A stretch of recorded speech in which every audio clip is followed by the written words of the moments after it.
Bonjour, j'espère que vous allez bien aujourd'hui en cette merveilleuse journée.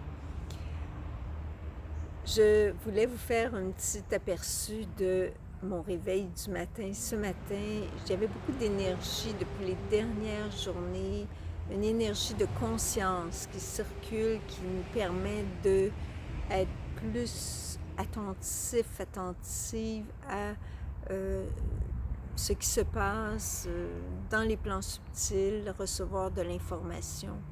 Ce matin, quand je me suis réveillée, juste avant de m'éveiller, je recevais comme de l'information, c'est comme un petit téléchargement que je reçois et ça se résumait en un mot-clé qui était vraiment écrit comme en gros et c'était le mot maltraitance.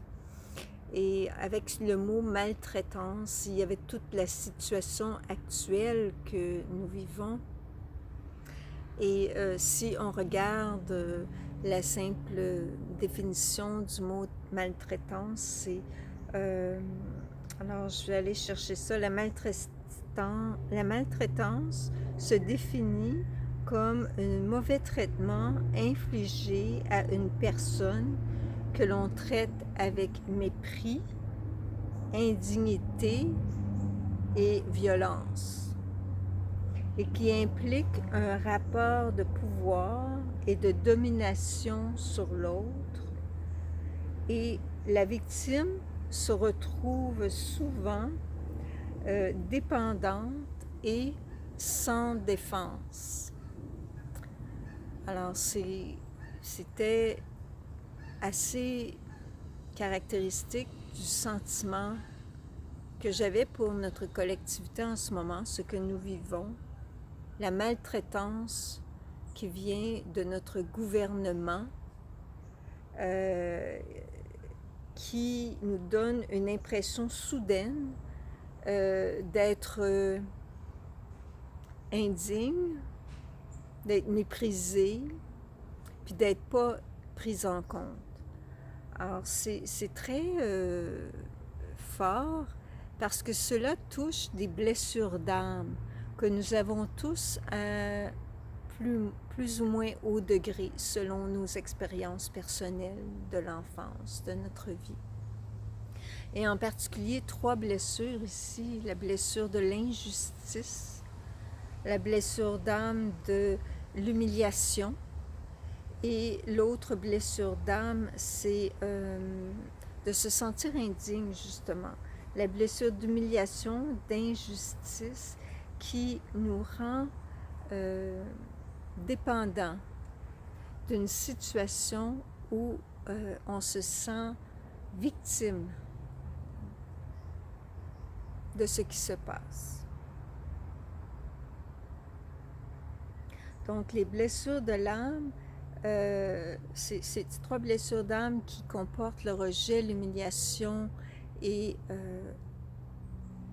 l'injustice, se remarquent par exemple la blessure d'humiliation beaucoup avec l'histoire du masque. D'imposer le masque est une façon de nous humilier. L'indignation, c'est de voir que le gouvernement poursuit des mesures extrêmes.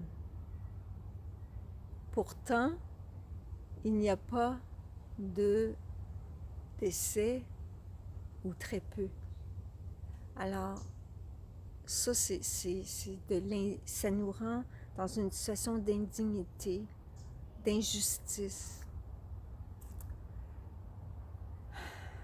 L'autre, c'est de se sentir rejeté. Rejeté dans ce que nous sommes collectivement parce que nous ne sommes pas écoutés en ce moment par le gouvernement. Il y a une pensée unique, unilatérale, et tout ce qui est différent de cette pensée est jugé complotiste ou est traité de crétin, etc. Donc, il faut se rendre compte que nous sommes collectivement face à cette activité gouvernementale qui touche ou qui pique nos blessures personnelles et qui rejoint toute la collectivité en ce moment. Et les personnes, moi c'est ce que je ressens là, c'est que les personnes qui ont fait un certain éveil à qui ils sont ou une certaine démarche d'auto-guérison au niveau psychologique, s'ils avaient des blessures intérieures, mais ces personnes peuvent plus se sentir fortes dans la situation actuelle parce qu'elles ont connu la saveur de cette indignation et elles l'ont guéri la blessure. Il ne reste pas moins que c'est cela que ça active en nous, cette blessure d'injustice, de rejet et d'indignation. Et pour les personnes qui ne se sont pas éveillées vraiment à la situation actuelle, les personnes qui adhèrent complètement à ce discours, même si ça ne fait pas sens, même si le gouvernement s'est contredit souvent, par exemple. Juste donner l'exemple, c'est les masques, de dire que c'est nuisible de porter des masques et après de le recommander et de l'imposer, l'obliger. Tout cela fait que la personne qui ne s'éveille pas à ces contradictions-là, à ce discours qui n'arrête pas de se contredire, ça témoigne de leurs blessures non guéries, donc du fait qu'elles-mêmes, ces personnes sont des êtres blessés par la vie des gens qui se sont endoloris en étant dans le mode survie et juste écouter ce que leur bourreau leur a dit de faire pour attirer soit la sympathie du bourreau ou encore dans l'espérance qu'ils aient certaines indulgences en provenance de ce bourreau à un moment ou l'autre parce qu'ils auront bien agi.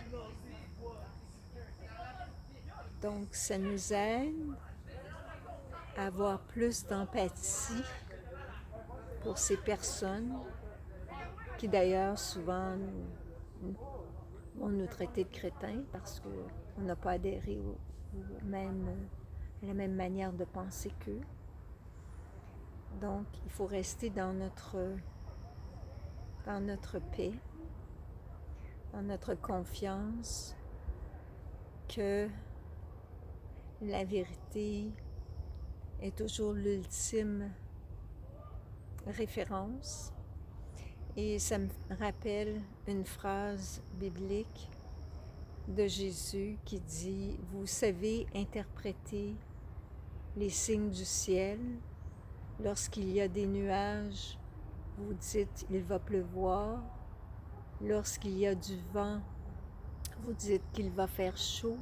Mais comment se fait-il que nous ne pouvons pas interpréter ces signes que nous donnent les événements actuels pour comprendre la gravité de la situation et de la menace qui plane sur la collectivité présentement.